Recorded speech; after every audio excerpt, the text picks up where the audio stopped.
It is fairly well known and is often talked about in historical circles that lobster and shellfish are kind of lowly ingredients. They're lowly dishes, oftentimes fed to poor people, oftentimes even given to prisoners. But just because that's so doesn't mean it's always the case. And sometimes I think in our modern brains we can say, oh, I read that this is prisoner food and that means that only prisoners eat it. And it's just not how it happens. It's not how the time period works. Something is plentiful, so it's cheap. But that doesn't mean that it can't be elevated. And this is a perfect example of taking lobster and bringing it up to that kingly level for a really high table. And this food is going to be delicious. Shellfish were so plentiful that you read accounts all over in the 1600s and the 1700s of the Chesapeake area and just across the eastern seaboard, where you could cross the Chesapeake River completely on the backs of shellfish like stepping stones. Or after a storm, they would wash up and literally be underfoot. Even when it wasn't storming, you might find a 2-foot high pile of lobsters that just washed up on shore. They even said lobsters could be up to 4 feet long. And this is account after account after account. So of course, this is great poor people food and prisoner food because it's everywhere, right? And we don't treat ingredients that are all over the place like they're special food. We still don't today. But we're still gonna see this at high tables, just like we're gonna see something like a potato. They're just gonna eat it differently. So where a poor person might take a potato and just boil a potato and eat it, a rich person would have lots of butter and lots of like unctuous kind of ingredients to go along with it. Same thing with lobster. The question is, when did lobster change, and did it change all at once? I was talking to a friend earlier this week, and he was talking about how he remembers 40 years ago, $5 lobster dinners to get you into casinos in Vegas. I mean, that's not very long ago. You know, I've heard stories about people in the 1940s bringing a lobster sandwich to school and being made fun of because they were poor. So I don't know, I'm still trying to figure out all of this and how it fits together. But something has happened to lobster to where now it's this like elevated special thing that people go out for and they get excited about. But apparently for hundreds of years, it was not the case at all. Before I even read this recipe, the first thing that we should do is get this lobster in the boiling water. What you want to do is have your water at a full boil and salt it so that it tastes like the sea. This recipe is called To Make Lobster Loaves, and John found this one in one of the more popular cookbooks from the time period. He handed it off to me, thought that I would enjoy it, and I'm really looking forward to it. To make lobster loaves, pick out all the meat of 3 little lobsters, shred it a little, take a piece of butter and brown it with flour in a saucepan. Then stir in a very little onion and parsley shred very fine, and put it in a little pepper, a spoonful of anchovy liquor, 3 or 4 spoonfuls of good gravy, 3 yolks of eggs well beaten. Stir all of these over the fire in the brown butter, then put in the lobster and stir it a little together. Take 3 French rolls and cut a round piece off the top of each, and pick out the crumb, but do not break the holes through the sides of the bread. Fill up the roll with the mixture you have prepared. Put it in the piece of the top you cut off, close and tie them around with a piece of tape. Make some dripping boiling hot in your frying pan, and when you have just dipped the roll in milk, throw it into the pan full of scalding liquor. When they are crisp, take them out and take off the tape. Be sure to put in 3 times as much parsley as onions. Thus, you may do shrimp or oyster loaves. Okay, so that's a lot. I think John picked this out because he knows that I like to work with seafood, but also he knows that I like challenging recipes, and this is certainly that. When we're looking at this, number one, you have to do your best when deciphering old recipes to take your modern knowledge of food out of it, because you can't just assume things. If we do that, we're gonna get way far away from what is intended here. So there are a few challenging things to pick through, and this number one, you can't just assume that this butter, this brown butter, is gonna be like what we know as brown butter. Number one, it's got flour in it, and then you're trying to decide, okay, how much flour, because it doesn't tell you. It doesn't tell you really anything other than from 3 small lobsters, which I only have lobster tails and I have larger ones to try to make up what a whole small lobster would be. So anyway, when you're mixing flour in here, you have to determine, do they want this to be thick? And I don't think that they want this to be terribly thick because we're adding so much liquid as we go.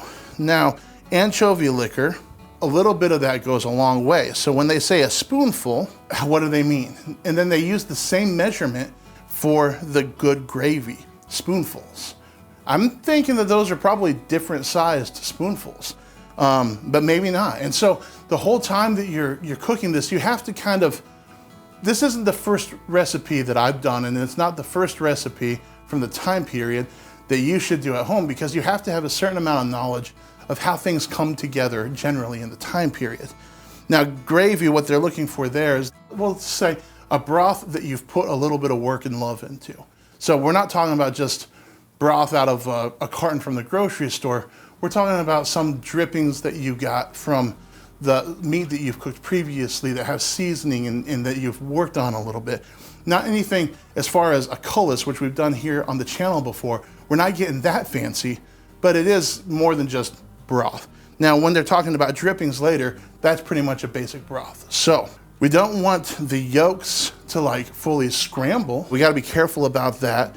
And we're just gonna wash this. Now, this is a recipe that you can't just have stuff going and then working on other things as it's going. So normally, I would come to the kitchen, I would say, okay, what's the first thing to get in the pan while I work on other stuff? Because I've got 4 kids, and you just have to work at it all the time. We're gonna prepare everything before we even get the butter in the pan, because I think it's gonna go pretty quickly. And so I don't wanna be chopping an onion when the butter's already brown and I need to be adding other stuff to it. So we're just gonna get everything ready to go before we even get started.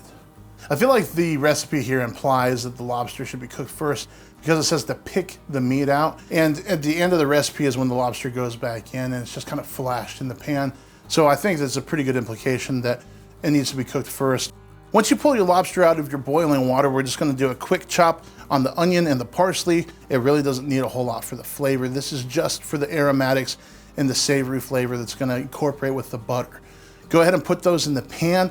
After your butter is melted and the flour is mixed in, we don't want this to be too thick.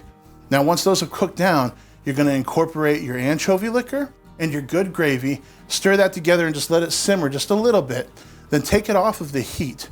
Now, we're gonna separate the yolks from 3 eggs, and we're gonna mix those yolks together and pour that in. Now, we're tempering this by removing it from the flame first. So have that set off to the side and go ahead and mix that in there. Don't worry, it's gonna go back over the flame now when we put the lobster back in chunks, and then that egg is gonna help thicken that all up, and it's gonna cling to the sides of your lobster. Now, once that's done, take it off the heat, and we're gonna go ahead and cut the top crust off of a piece of bread. Now, you don't wanna take too much away, because this has to fit back on later, and it has to kind of act as a bowl, because we're gonna remove all of the bread from inside of this crust. We're gonna fill the crust up with the lobster mixture, and then we're gonna put that top back on and tie it with a piece of cloth or some string. Then we're gonna dunk this in some milk, which seems really crazy, but it's gonna be really good because we're adding fat in here.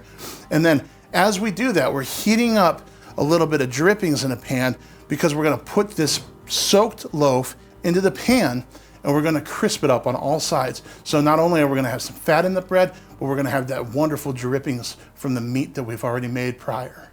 I'd like to thank my good buddy real quick, Michael Dragoo. He helped me on this video. He sent me some of those references for just how many lobsters, how plentiful they were, how large they were. He was even the one that referenced the crossing the Chesapeake River on the backs of shellfish. And so, thank you, Michael. Thank you for your help. And then speaking of Michael, this recipe is awfully close to stewed crabs. I was just thinking about that, and I'm a little worried. We're gonna dig in. We're gonna find out. It smells fine, and it doesn't have the wine, which I think might have been where everything went wrong if you've seen the stewed crab episode.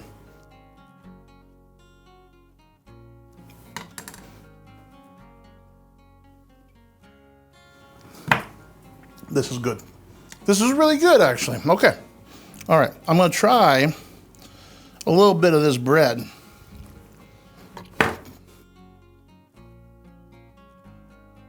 Yeah. This is one of those dishes where it could be served at the table like this, and the lobster mixture can just be scooped out. But I think that there's too much care in the bread to assume that they weren't going to eat it. Number one, it's a nice French roll. They make a point of saying that.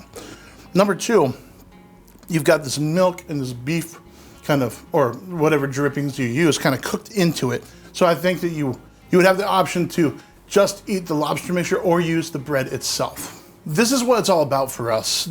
Learning about history through performing acts that they did, whether it's building a cabin, a canoe, cooking dishes. This is how we find out and discover things about history, and then we're able to put those ideas into a catalog of things that we've learned, and that helps us interpret things in the future.